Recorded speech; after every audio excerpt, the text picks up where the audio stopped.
There was a place in between that he didn't feel anything, and then he met more. I think it was a place of detachment. What happened is he suddenly detached from everything, including Sujata.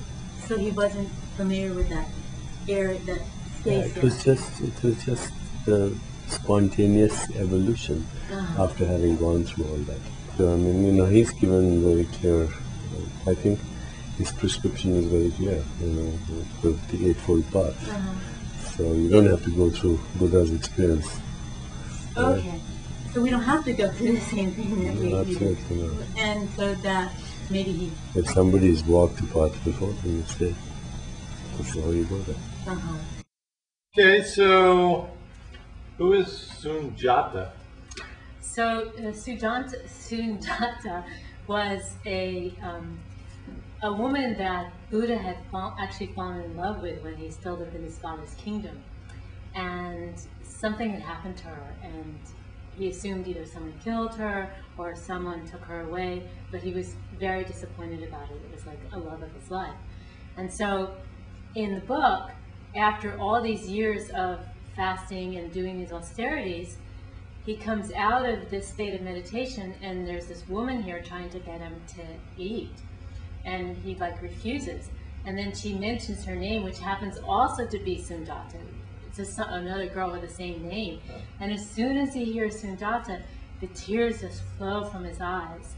And then he's thinking, how could I have meditated all these years and now I'm still having these effects of this woman? He wasn't crying because he was sad. He was crying because, oh no, I've been meditating, I'm still reacting or responding.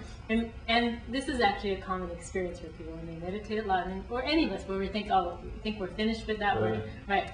So, so that was the experience with Sujata. And so then what does he mean by detachment? Well, what happened was he noticed that first all these memories came up about her. And what Deepak was saying, that it was a spontaneous evolution, it was like now he's sort of living in this new reality and not really knowing how things work. And so first he recognized that here's this memory of this woman, and in the past he had these feelings for her. And what Deepak says that he believed that he did is he detached, meaning he recognized that there were feelings or memories that were still there, but he wasn't affected by them anymore. He wasn't the person having the feelings, they were still there. So when we detach from a situation, it means that we can be aware there's a response to something that's happened. And instead of saying, I'm feeling sad, we recognize, oh, there's a sense of sadness there, but that's not really who I am. Does that make sense? Yeah, but you don't want to detach totally because I've thought of if everybody became like a Tibetan monk and just meditated all day and didn't do anything, that the whole world would fall apart because nothing would get done. You're not supposed to detach like that. But your assumption is with that Tibetan monks don't get anything done. Is that what you're saying? Well, I have some... We got the Dalai Lama. Well, no, I can imagine that if you're meditating all day, you're not going to make dinner. Okay, so the detachment comes from, it's not about not feeling, it's not about not doing things, it's about being able to still have a response to life. If something happens where you recognize, okay, somebody just got hurt outside, it's not like, oh, okay, well, they just got hurt outside and I'm just meditating and I don't really need to do anything about it. There's a sense of, there's an impulse that something still needs to get done, but it's not, we personally don't feel ourselves at the effect of it. We personally don't feel ourselves like, I'm sad. There's just, there's a feeling, but I'm not the one affected by the feeling. Does that make sense? Yeah, more like you can pull back. Exactly. And so then you're not stuck in that situation. You can come back and say, hey, you know, this is a bad situation, but it's going to pass because I'm looking at the big picture. Right, which is sort of what you did in the experience. Right. What we just, there was a moment that you detached before you were in it, Yeah. and you were sort of caught up in it, and then so then you detached. That's a good example. Well, I know, and also because there was one point when I was kind of depressed, and it just seemed like everything is like right here, Exactly. you know, and you're not. It's like I had this feeling I couldn't feel the horizon. Like it was closed for me. It was like, but then when I got out of it, I could think and feel like there's all this room over the horizon, and it just opened up, you know. So you still had feeling, even though you detached, right? Yeah. You were still in feeling, and there was still a sense that you could do something. It Right. wasn't a sense you didn't feel like you were totally passive. Right. Right. Good. So in the next clip. No, then he talks about. Oh, what is the Eightfold Path? So this is where Buddha recommends how we can become enlightened ourselves. And the Eightfold Path is it's right view or perspective, right intention. Right meaning not left and right, but wrong and right. Yeah, having a more correct perspective on things. And so the right intention, right speech, right action, right livelihood, right effort, and right mindfulness, and right concentration.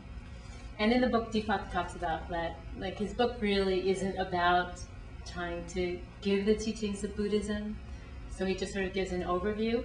But Deepak and I did discuss, I asked him, if someone's new on the path, say, for example, you decide that you're going to be on the spiritual path now, what would be the first step? What would you do to start to have greater awareness? And so he said, well, it would be practicing right mindfulness. And the examples that he gave would be, you could sit and just watch the mind, which is sort of what happens when you detach, right? You're sort of just sitting back and you're watching what the mind is doing. So that allows one to have a greater sense of perspective of what's happening in their mind. In terms of thinking what you're thinking about in your thought process? But you're not thinking. What you're doing is you're observing what's happening in the thinking. Right. And so that allows you to have a step back and see what's happening. So does meditation help with that? Well, that is a meditation, right? It's a type. There's two different types of meditation. So that is a form of meditation, to be able to sit back and watch your thoughts. And then the important part of that is to not only watch the thoughts, but then become aware of who is it that is watching the thoughts, or how are you able to actually observe the thoughts? What is that part of you that's able to do that? And another practice that he suggests is sort of similar, is just watching the breath. It's sort of sitting back and observing the breath. You're not trying to control it or change things. And what it allows is a sense of awareness to happen, because when one awakens, basically you're just in a state of great awareness. You're just aware of all that's happening. And the other practice he talks about is asking, who am I? And the Buddha tells a story, and I want to read a part from the book that Buddha talks about where he does this. But when we say who am I, when you ask, the practice of who am I is not saying who am I and thinking, well, I'm Solana and this is what I do. That's the mind kicking in. But it's like watching, who am I? It's like, who is this self that's able to see? Who is this self that's breathing? So it's another practice, and it's not meant to be like a mantra. Someone just says, who am I, who am I, who am I? It's just asking the question and being aware of what's actually present.